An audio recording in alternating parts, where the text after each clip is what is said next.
The fire had taken half his face and all of his hope, and for 11 long years, Thomas Whitfield believed no woman alive could ever look upon him without turning away in horror, until the morning a stranger's wagon rolled into Miller's Gulch carrying a bride who had never seen his face at all.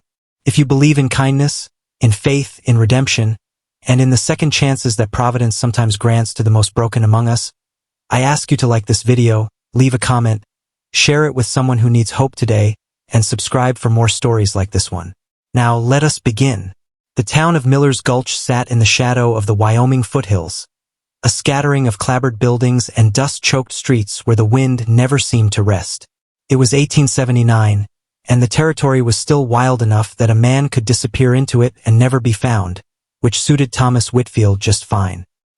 He had come to Miller's Gulch 11 years earlier, a boy of 19 with an unmarked face and a future full of promise, apprenticed to old Gunther Voss, the town blacksmith. He had fallen in love once with a girl named Charlotte Reed, the preacher's daughter, and for a season it seemed the whole world had been arranged just for the two of them to be happy. Then came the barn fire. It was a summer night, dry lightning crackling over the prairie, and the Reed family's barn had caught flame with 2 horses trapped inside. Thomas had run in without thinking, pulled both animals free, and been caught beneath a falling beam of burning timber for his trouble. He survived, but the left side of his face and neck would never be the same. A ruined landscape of scar tissue, his eye clouded, his mouth pulled into a permanent grimace that made children stare and grown men look away. Charlotte Reed had wept at his bedside, had promised she still loved him, and had married a cattle buyer from Cheyenne 4 months later. She could not say the words aloud, but Thomas understood well enough. Nobody wanted a monster in their parlor. The years that followed had taught him the same lesson again and again. In different towns, from different women, each rejection a fresh brand upon a heart already scarred. He had written twice for mail-order brides through advertisements in the matrimonial news, and both times, when the women arrived by stagecoach and caught sight of him waiting at the depot, they had turned pale, made some excuse about family obligations back east, and boarded the very next coach home. Thomas Whitfield had given up on love the way a man gives up on rain in a drought. Not because he stopped wanting it, but because wanting it only made the thirst worse. He poured himself into his forge instead. He shod horses for every rancher within 30 miles, mended plow blades for the homesteaders, forged hinges and nails and the iron bones of a growing frontier town. His hands were strong and honest. His work was known to be the finest between Laramie and the Montana line, and men respected him even as their wives kept their daughters at a careful distance. He lived alone in a small house behind his smithy, ate his supper alone, and prayed alone each night, though he had begun to wonder if God himself found his face too difficult to look upon. It was on a Tuesday in early October, with the cottonwoods along the creek turning gold and the first bite of winter riding on the wind, that the northbound stage rolled into Miller's Gulch carrying a passenger nobody had expected. Sheriff Amos Callahan was the one who brought the letter to Thomas's smithy, holding it out with the careful expression of a man delivering news he wasn't certain was good or bad. It was addressed to Thomas Whitfield, blacksmith, Miller's Gulch, Wyoming Territory, and it had come all the way from a boarding house in St. Louis. Thomas did not remember placing any advertisement that autumn. He had sworn off the matrimonial news 2 years before, after the second humiliation at the depot. But the letter was plain enough in its intention. A woman named Ruth Ann Sullivan wrote that she had seen his advertisement, an old one, it seemed, republished by an agency that had never informed him, and that she wished to correspond with him regarding marriage. She was 26 years old, a schoolteacher's daughter, orphaned by cholera the winter before, with no family left in Missouri and no prospects to speak of. She wrote plainly and without flourish that she was not seeking romance so much as a fresh start, a home, and a husband who would treat her with honesty and respect. She asked nothing about his appearance and offered nothing false about her own. Save to say she was of sound health and willing to work hard. Thomas read the letter 3 times by lamplight that evening, his scarred hand trembling slightly as he held the page. Every instinct born of 11 years of rejection told him to write back and end the matter kindly but firmly, to spare himself the particular cruelty of hope. But something in Ruth Ann Sullivan's plain, unadorned words moved him.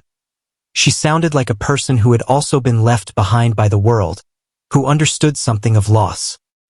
He thought of Charlotte Reed's face when she first saw him after the fire, and he thought, too, of the two women who had fled the depot without a word of farewell. He decided, at last, that honesty was the only gift he had left to offer, and so he wrote back and told her the truth. He described the fire, the scars, the eye that did not see clearly, the mouth that some found frightening. He told her he would understand entirely if she wished to end their correspondence, and that he would send her the fare to travel onward to whatever destination she chose, no obligation attached. Her reply came 3 weeks later, and it contained a single sentence that Thomas would carry in his heart for the rest of his days. She wrote that a scar was only proof a person had survived something, and that she had buried her mother, her father, and 2 younger brothers in the same terrible winter, and had a good many scars of her own that could not be seen. She would still come, she said, if he would still have her. The stagecoach was due on the 15th of November, and as that day approached, Thomas found himself gripped by a fear more powerful than any he had known since the night of the fire itself. He scrubbed the smithy until it gleamed, though a smithy can never truly gleam. He purchased a new shirt from the mercantile, the first new garment he had owned in years. He asked Sheriff Callahan's wife, Dorothy, a kind woman who had never once flinched from his face, whether he ought to shave more closely or let his beard grow to hide the worst of the scarring, and Dorothy Callahan had taken his hand and told him that any woman worth having would see past a beard or the lack of one straight through to the man beneath, and that he ought to simply be himself. Still, on the morning the stage was due, Thomas stood at the depot with his hat pulled low and his heart hammering like it wished to escape his chest entirely, bracing for the third humiliation of his life. The stagecoach came rattling down the main street in a cloud of dust, the driver hauling on the reins, the horses blowing hard from the last long grade.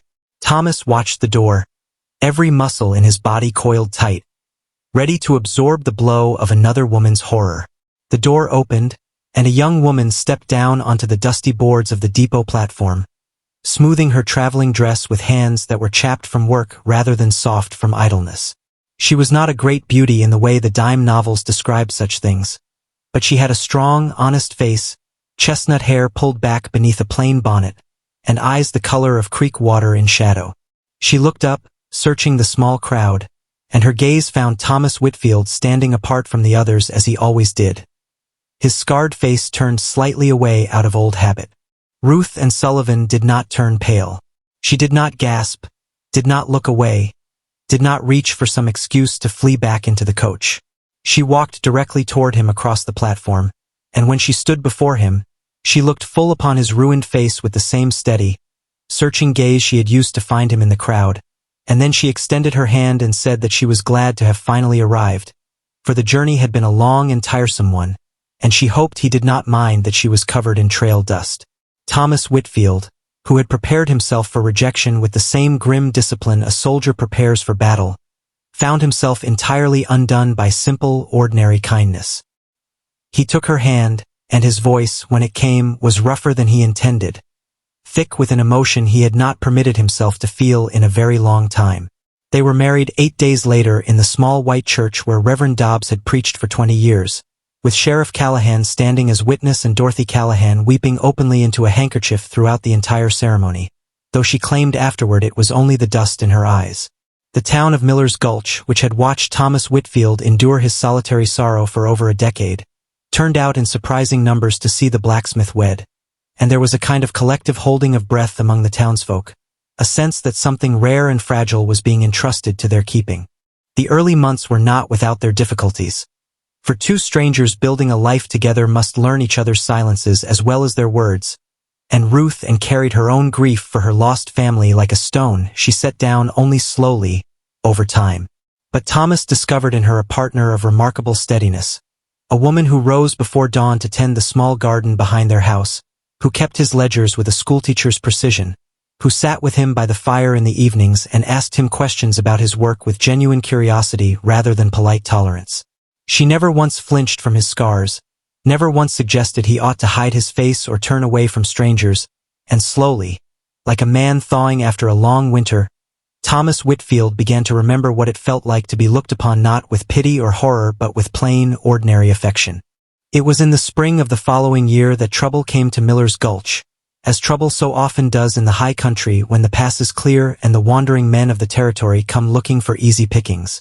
A gang of rustlers led by a hard case named Silas Rourke had been working the ranches along the Sweetwater, and word reached town that they intended to hit the Callahan spread and several others before driving a herd north to sell across the territorial line. Sheriff Callahan rode out with what few deputized men he could gather, and Thomas Whitfield, though he was no gunfighter, went with them, for Amos Callahan had never once treated him as less than a whole man, and Thomas would not see him face rustlers without every hand Miller's Gulch could offer. The fight came at dusk along a dry wash north of the Callahan property, sudden and violent in the way frontier violence so often was. Gunfire cracking across the darkening prairie while horses screamed and men shouted orders that were lost in the confusion.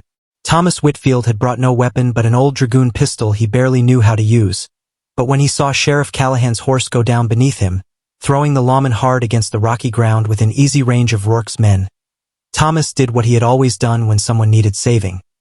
He ran toward the danger without calculating the cost. He hauled the stunned sheriff up behind a boulder, took a bullet crease along his forearm for his trouble, and held the position with the dragoon pistol until the other deputies could flank the rustlers and drive them off into the darkness. Silas Rourke was captured 3 days later trying to cross into Montana territory, and the newspaper in Laramie ran a small notice praising the citizens of Miller's Gulch for their courage, mentioning by name the blacksmith who had saved his sheriff's life. Thomas came home from that fight with his arm bandaged and his shirt torn, and he found Ruth Ann waiting on the porch in the lamplight, her face tight with worry that dissolved into fierce relief the moment she saw him walking up the path under his own power. She did not scold him for his recklessness, though he half expected it. Instead, she simply held him for a long moment in the cool night air, and told him quietly that she had already lost every family she had ever had, and that she did not intend to lose another, and that he was never again to run toward gunfire without her permission. Thomas laughed for the first time in longer than he could remember, a real laugh, and held her close beneath the wide Wyoming stars. The town looked at Thomas Whitfield differently after that. It was not merely the rustling incident, though that certainly helped, but something more subtle. The sight of a man who had been treated as an outsider for over a decade finally being folded fully into the life of the community, invited to suppers, asked to stand as godfather when the Hendersons' baby was christened, greeted by name and by warmth rather than by careful, pitying distance. Ruth Ann's steady presence beside him seemed to have given the town permission to see what had always been true, that Thomas Whitfield's scars were the least interesting thing about him, and that his character had been forged, quite literally, in fire. 2 winters after their marriage, Ruth Ann gave birth to a daughter they named Grace, a fitting name for a child born into a household that had known so much of it. Thomas held his newborn daughter in his scarred hands by the light of the hearth fire, and he wept without shame, for he had believed for so many years that this particular joy would never belong to a man who looked as he did. Grace grew up entirely unbothered by her father's scars, for a child raised in love sees only love reflected back, and she would sit for hours on an overturned barrel in his smithy, watching him work the bellows and shape the glowing iron, utterly unafraid, utterly adoring. When other children occasionally stared or whispered about her father in town, young Grace Whitfield would simply inform them, with the plain confidence of a child who has never known anything but kindness at home, that her father was the strongest and kindest man in the whole Wyoming territory, and that they ought to be ashamed of their poor manners. Thomas Whitfield lived the remainder of his years in Miller's Gulch as a respected pillar of the community, his forge passing eventually to an apprentice of his own, much as old Gunther Voss had once passed the trade to him. He never forgot the years of loneliness and rejection, the cruel arithmetic by which the world had once measured his worth by the smoothness of his skin rather than the substance of his heart. But he came to understand, in the long, contented years of his marriage to Ruth Ann, that Providence often works through unlikely doors, that a letter addressed by mistake can carry the whole shape of a man's future within it, and that the deepest kind of love is not the love that arrives blind to our wounds, but the love that looks directly upon them and chooses to stay anyway. Before we reach the end of the story, I would love to hear from you. Please leave a comment below telling us where in the world you are watching from tonight, and share with us what lesson this story stirred in your own heart. Perhaps it reminded you that true worth is never found in appearances, or that faith and patience are rewarded in Providence's own good time, or that the loneliest hearts are often nearest to the greatest blessings. Whatever it stirred in you, we would be honored to hear it in your own words. If the story of Thomas Whitfield and Ruth Ann Sullivan touched your heart even a little, if you believe that scars tell stories of survival rather than shame, and that second chances are among the truest gifts this life has to offer, then please take a moment now to like this video, leave your comment below, share it with a friend or a loved one who might need these words today, and subscribe so you never miss another story like it. Out on the Wyoming prairie, long after Thomas Whitfield's forge fell silent and the fires of his life burned down to embers, the town of Miller's Gulch still remembered him as the scarred blacksmith who had been rejected by every woman he ever hoped to love, until the day a mail-order bride knocked on his door, looked past the fire's cruel mark upon his face, and saw, at last, the good and faithful man who had been waiting there all along.